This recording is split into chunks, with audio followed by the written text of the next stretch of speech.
Hello and thanks for joining us. My guests today are Reverend Matthew Watley, the senior pastor at the Kingdom Fellowship AME Church, and Terry Beverly, the first senior vice president and market executive at EagleBank. Thank you both for being here. First of all, I just want to jump in. Tell me all about your church. So we actually began as a 3,000 member church 2019.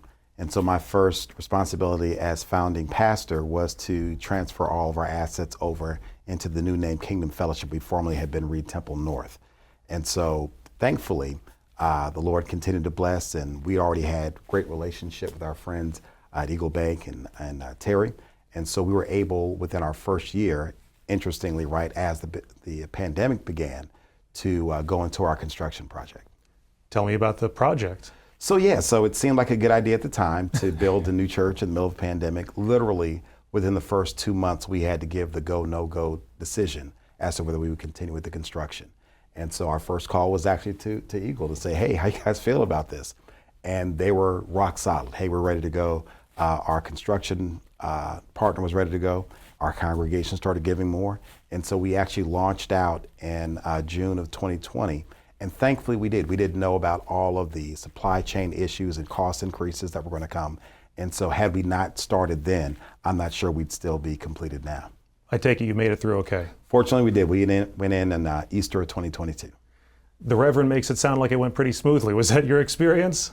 It was smooth, but there were lots of planning pieces in the middle that occurred. And you know, I want to come back on something that Pastor said that we shouldn't gloss over. The church was founded in 2019, but founded as a 3,000 member church. There's some uniqueness there that you don't typically see. A church that's only 5 years old, but already comes, you know, with, for lack of a better term, a mega church status to have that many members. And so while we've only worked with the church for the last 5 years since its founding, I've known Pastor and his team going back over 20 years based on their experience at the church he mentioned prior to that. So that certainly helps when you're trying to do business with someone, knowing exactly who you're dealing with. It does, because I got to see, well, you know, the bank has, and we've talked about this before, we have certain segments that we have an expertise around, and those segments tend to respond very well to knowing their, again, for lack of a better term, industry. So we've talked about government contracting as an example, which we have an expertise around, nonprofit. And within the nonprofit space, this segment, working with churches and other faith-based and religious organizations, is a specialty for the bank.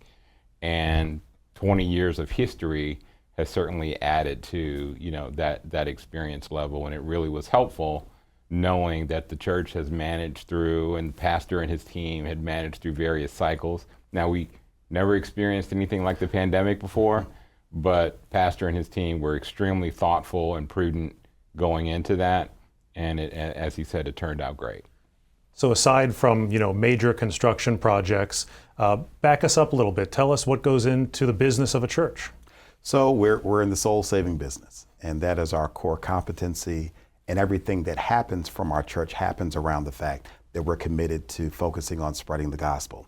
As a consequence, as African American church historically, we always have recognized that our mission goes beyond simply the spiritual, but we also are called to minister to the temporal needs of our community and our congregation. As a consequence, we've always felt the need to do more than just Sunday morning worship. So even during the pandemic, while we were building, we also felt the need to start feeding persons in our congregation. We knew that the pandemic would have a deleterious effect on persons' personal financial well-being.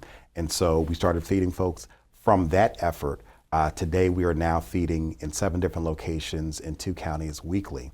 And next month we will deliver another project, which is called our Kingdom Care Center, which is designed to be a one-stop shop for persons who need support. So we'll have food and clothing, health care, job training, and an innovation center. So our goal really is to try to meet the overall needs of people, and having partners like Eagle. And I want to just say why that's so important in terms of their competency around working with nonprofits. In my business, interfacing with other organizations, oftentimes other organizations can be a little arrogant when working with churches. Their assumption is that we're a mom and pop shop and don't have all the rigors that any other corporate or enterprise would have. And so oftentimes we have to sort of help people to understand our scale and our scope and our capacity. Thankfully, we don't have to have that conversation when it comes to working with Eagle. They've always had an appreciation for the level of leadership and sophistication necessary in order to lead an enterprise like this. What sort of growth are you experiencing right now?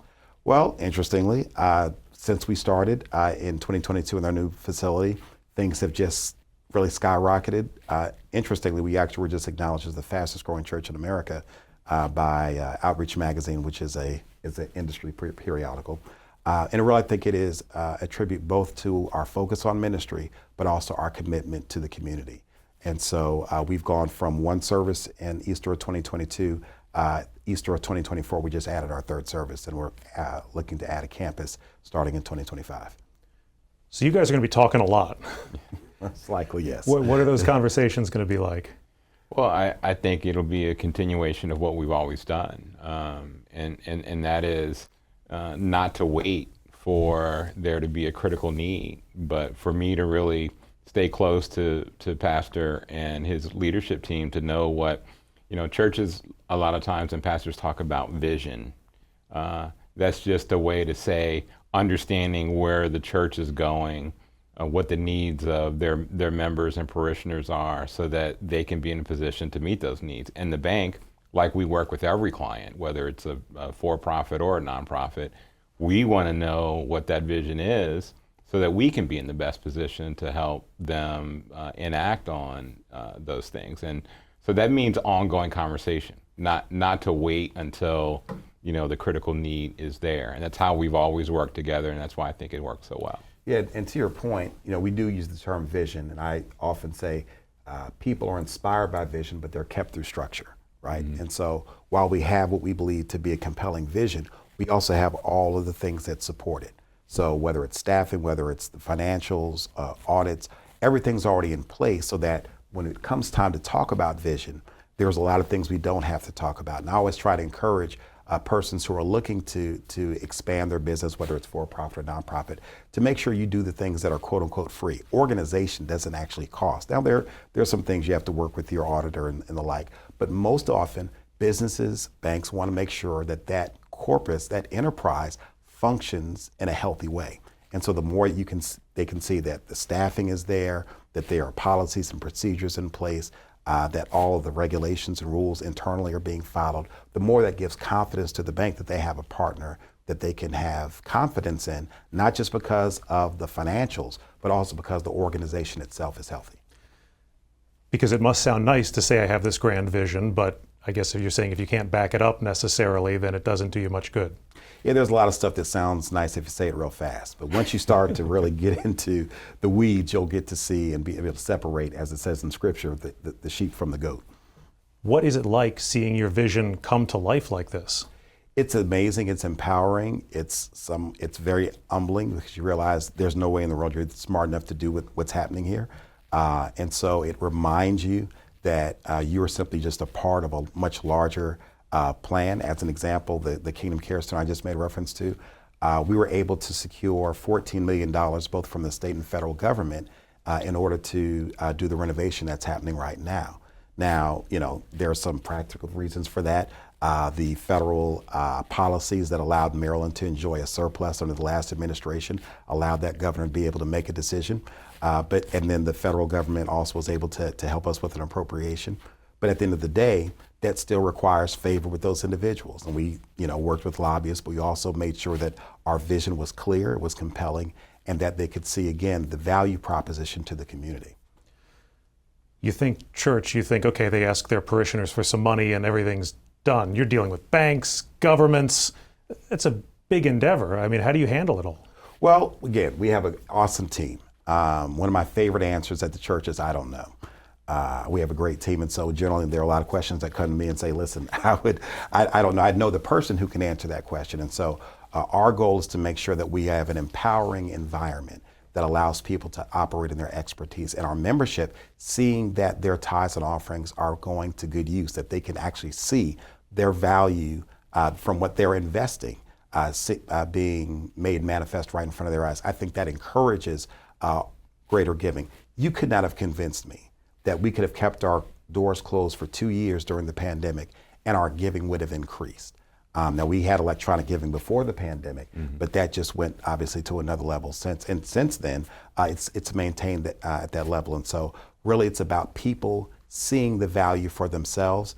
And the last thing I'd say is we also invest back into our congregation.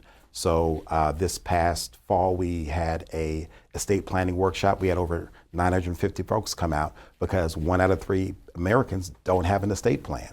And so we want them to see that we're investing in you and your family and your financial future and your stability. And when people see that value, they're inspired to give.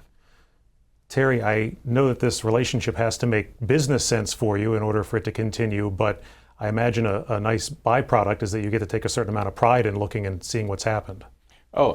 Absolutely. I'd say, well, first off, you start with, and Pastor mentioned it, church is central, right? It's the reason that they come together and members congregate and so on. But they're doing so much more, right? And serving the community starts with us as a community bank. There's alignment there. So, and you said pride in what they're doing. I mean, Pastor again mentioned it at the beginning of the pandemic. There was a lot of uncertainty going into what the next year, next 2 years, were going to look like. And during that time, not only were the doors, shut where folks couldn't come in, but the church was able to pivot very well, still meet the needs of the congregation, but more than that, meet the needs of the community. There were lots of food insecurity during that time. The church was able to address that with food giveaways. When the vaccinations were in development, there was a lot of vaccination hesitancy. The church was able to implement, and Pastor was on the leading edge of that in helping with educating folks around the vaccinations. I mean, the needs were increased. The revenue potentially was strained because of the pandemic. Those two confluence of events could have meant, a lot of pressure. And instead, the church and many churches, I want to give credit where credit is due. Many churches were able to pivot during that time, and we have the ability to see across, many fronts. And again, going back to pride, I'm proud of the way churches were able to respond to not only meet the needs of their congregations, but meet the needs of the greater community, which is right at the heart of what a community bank like EagleBank does. Reverend, how were you able to do that pivot? How were you able to be so nimble being such a fast-growing organization? Well, I think a lot of it comes down to organizational culture. And so we are sort of entrepreneurial as a church, as a leadership team. So when we onboard new team members, I kind of tell them, so this is like an internet startup, without the computers. Like we're a church, but we operate in a very informal, focused way. We have a lot of fun, but we work really hard. We try to be really smart. And so we try to learn from what's happening around us. So during the pandemic, right at the beginning, I looked beyond the church world to see how other industries were responding. So we looked at hoteliers and restaurants and other service industries to see first how to keep our team safe. Secondly, how to provide service in a new and more innovative way. And so because our organizational culture is entrepreneurial and because we did not limit ourselves to simply our industry, we were able to learn a lot quickly. And then again to the vaccines, we just realized that as African American church, African Americans suffer disproportionately from comorbidities. And so we knew that it would have a disproportionate effect on us. And so I felt it was a responsibility as a leader to make sure that we were empowering persons with the best information. And so the joy of being in DC is what was theoretical for persons in other parts of the country was not for us. We actually own a building that we rent to the US FDA. And our members work for the FDA, the NIH, and so it was not as scary for us. And so we were able to sort of lower the tension for those that didn't have that kind of access. We actually used the same team that produced our online streams to produce like little infomercials that we sent out to congregations around the country that they might be able to show to their members, and together we were able to lower that. One example is my father was pastoring in Atlanta at the time, who was himself hesitant about the vaccine. Not only did he end up taking it, but he ended up having about 40,000 shots in arms given out through his church. And so we were really able to see how a little effort was able to scale because we saw the opportunity. Wow. Yeah, embracing that leadership role. You seem to have such a well-defined business and organizational philosophy. I'm sort of wondering, what your influences are, what helped shape you in this way? Astute question, John. So I try. Every once in a while I get one of those. Every now and then, broken clocks right twice a day. That's why I have a job. Yeah. So my first master's is in divinity, but I also have a master's in leadership from Georgetown Business School.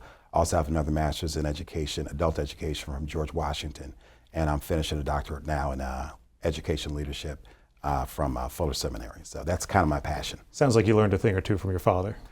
Learned a whole bunch.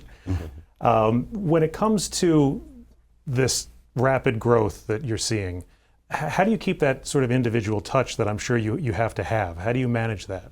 Sure. So at the end of the day, I believe all businesses are people businesses, whether you are, in auto sales or in a restaurant, certainly in the church, we're all about people. And so for me, I have a pastor's heart. It's fortunate I'm actually an extrovert, so it's easy for me.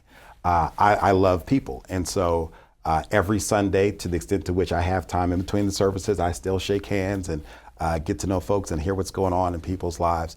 And by keeping first things first, we never are losing touch with what our core mission is. I think sometimes as organizations seek to scale, and I'm sure, Terry, you see this all the time, you can get caught up in the sort of executive functions that you forget that at the end of the day, it's still a people business. I had the privilege of teaching a session out at the headquarters of Chick-fil-A a few years ago, and the CEO and the entire C-suite were there in the cafeteria with the rest of the group, with the rest of the team, learning because they felt like this is still who we are as an organization. And I think the difference between growth and swelling is not healthy growth. It's bigger, but it's not healthy. Healthy growth says that we're maintaining who we are fundamentally. Our DNA doesn't change. Terry, have you had any other clients or experiences that have been like this? Yeah, it's a great question and segue as well, because what I was going to say is you've heard Reverend Watley refer to business, quote unquote business, several times, right? And many times churches will shy away from business because it's church, it's not business. But there's lots that can be gleaned from the business community and how businesses operate in the successful functioning of the church. And that secret sauce, if you will, Kingdom Fellowship and Pastor and his team have really enacted it well. Organizational structure, he talked about. If you're going to grow, this is something for our listeners, whether you're a for-profit or nonprofit. If you're going to grow, you need to have the infrastructure to do that. Pastor recognizes that. He's got the team and the infrastructure to do that. You got to have key business partners like banks and attorneys and accountants, and they can all help you from an advisory and consulting standpoint to facilitate that growth, and they have that. You got to know where you're going or where you want to go. So lots to be gleaned, I think, from the business community, even though we're talking about nonprofit and in this case, church. And yes, in our successful clients, whether you're for-profit or nonprofit, those similarities are there, and we feel like as a key banking partner, we play a part in that. Reverend, moving forward, is there one project that you have either mentioned or not mentioned that you're most excited about? Well, so we actually have another project coming on board this fall. So we'll open our Kingdom Care Center in August. In September, we'll be opening our Kingdom Child Care Center. We looked at our community and recognized that there's this huge need. We have a wonderful facility that's already designed for that, and so we thought it would be a great add and benefit to the community to be able to provide access. And so we're really excited about launching that this fall. One of the things that Terry mentioned that I think I want to just come back to is one of the strengths I think that we have is that we know what we don't know. So having partners that are experts in their areas and listening to them, right, and not feeling like you have to have all the answers. My first construction project, I was at the age of 28, And so I didn't know what I was doing. I never built anything. So I just, 2 rules. 1, I don't know what I'm doing. 2, we can't leave the table till I understand. The first rule was to empower those around the table to say, listen, don't hold back because we're all going to lose. And secondarily, my authority is not based on my information, it's based on my role. And so my role is to empower you to help me make the best decision. And I think people oftentimes in all kinds of businesses feel pressure to try to know more than they really do. And so a little bit of healthy humility allows you to go a lot further, a lot faster. And I would add being open to change, right? The word tradition is ingrained in when you think church, right? A lot of churches thrive on tradition. Well, we've always done things in a certain way.